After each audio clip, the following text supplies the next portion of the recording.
Nama saya Fadila Putri Arisya, NIM 202311075. Di sini saya akan mempresentasikan tentang materi pengangguran untuk memenuhi tugas akhir bahasa Indonesia.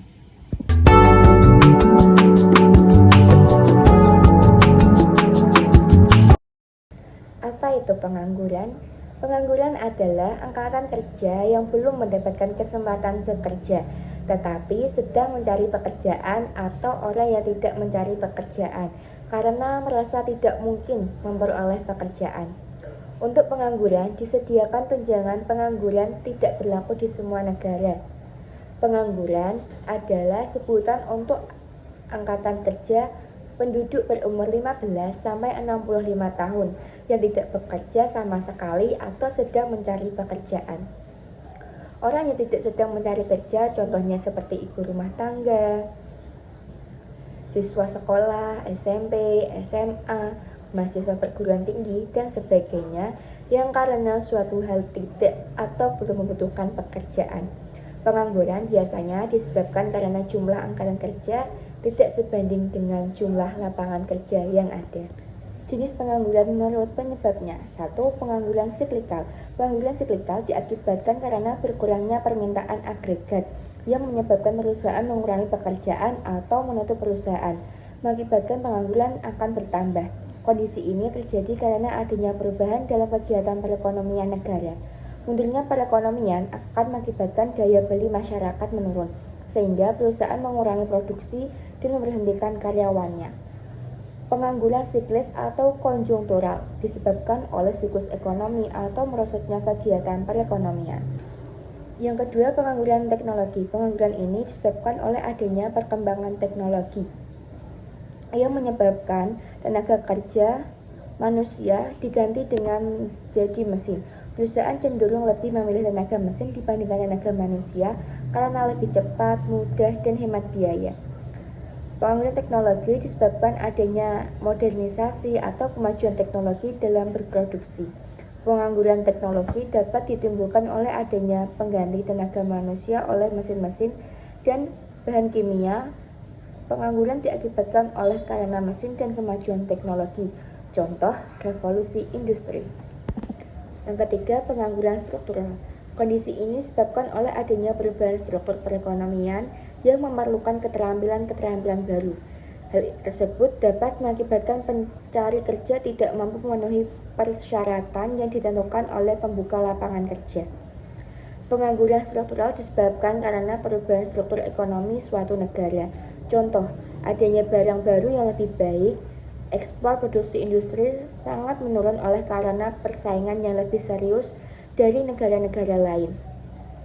Kemerosotan itu akan menyebabkan kegiatan produksi dalam industri turun, kerja terpaksa diberhentikan dan menjadi pengangguran. Yang keempat, pengangguran normal atau fruksional. Pengangguran fruksional terjadi karena adanya kesulitan mempertemukan pihak pencari kerja dengan pihak yang menyediakan lapangan kerja. Hal ini disebabkan karena adanya kendala informasi, waktu, ataupun jarak geografis. Para penganggur tidak ada pekerjaan, bukan karena tidak dapat memperoleh pekerjaan, tetapi karena sedang mencari kerja lain yang lebih bagus. Pengangguran friksional disebabkan adanya kesulitan temporer, yaitu pergeseran yang tiba-tiba terjadi pada penawaran dan permintaan tenaga kerja, sehingga sulit mempertemukan pencari kerja dengan lowongan kerja. Pengangguran friksional tidak bisa benar-benar dihilangkan, hanya dikurangi. Jenis pengangguran menurut sifatnya. Pengangguran terbuka adalah situasi di mana orang atau angkatan kerja yang sama sekali tidak mempunyai pekerjaan dan tidak berusaha mencari pekerjaan. Bisa jadi karena belum mendapat pekerjaan atau memang tidak mau bekerja.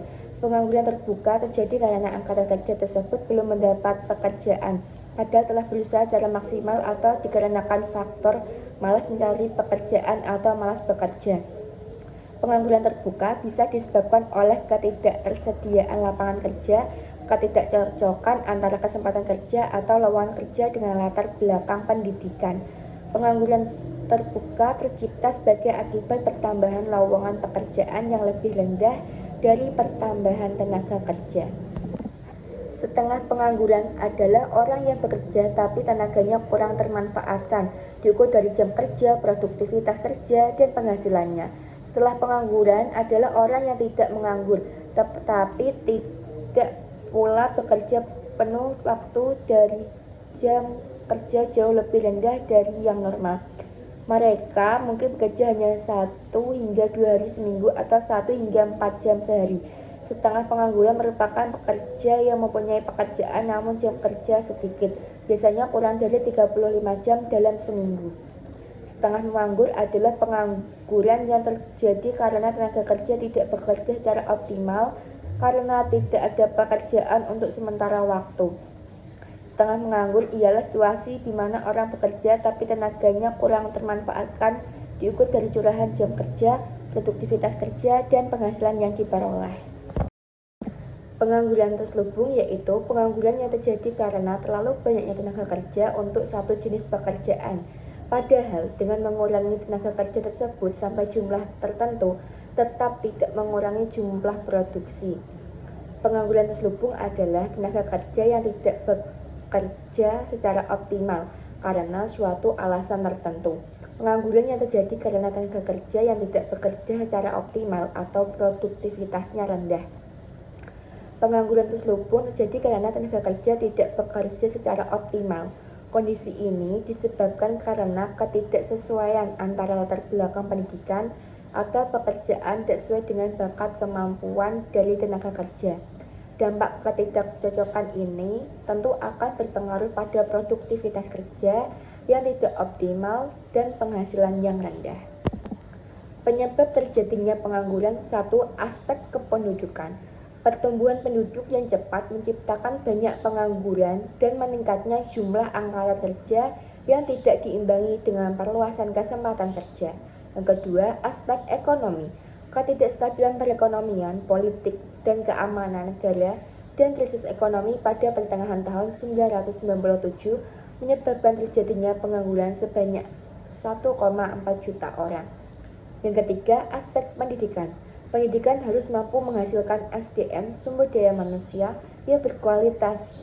Dunia usaha tidak bersedia menerima tenaga kerja yang pendidikan dan keterampilan angkatan kerja yang rendah. Penyebab pengangguran. 1. Jumlah angkatan kerja tidak sebanding dengan jumlah lapangan pekerjaan.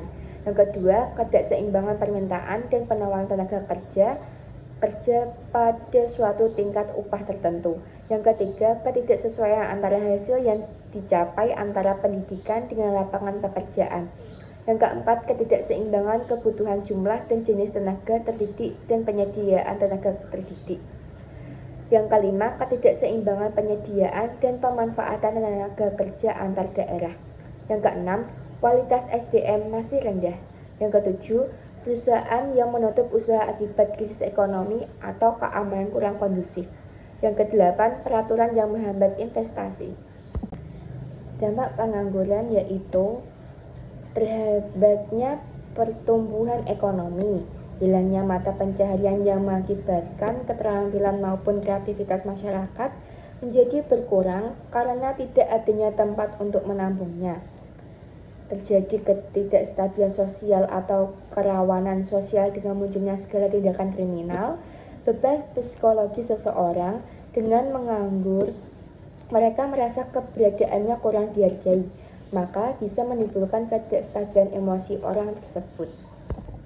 Cara mengatasi pengangguran antara lain, perluasan kesempatan kerja melalui padat karya, proyek transmigrasi untuk pemerataan tenaga kerja, peninjauan kembali aturan-aturan yang ada atau dikenal dengan istilah deregulasi dan debirokratisasi yang bisa menarik investor asing dan bisa meningkatkan ekspor barang, meningkatkan sektor informasi dari perekonomian masyarakat, meningkatkan kualitas tenaga kerja melalui pelatihan maupun pendidikan. Peran pemerintah dalam mengatasi pengangguran adalah 1. Memperluas kesempatan dan lapangan kerja. Yang kedua, meningkatkan mutu tenaga kerja. Yang ketiga, membatasi penggunaan tenaga kerja asing di Indonesia. Yang keempat, mempermudah proses rekrutmen tenaga kerja. Yang kelima, menetapkan kebijakan pengupahan. Yang keenam, meningkatkan perlindungan terhadap tenaga kerja. Yang ketujuh, menetapkan waktu kerja. Yang kedelapan, menciptakan hubungan industrial yang harmonis. Yang kesembilan, meningkatkan kesejahteraan dan kesehatan pekerja dan keluarganya.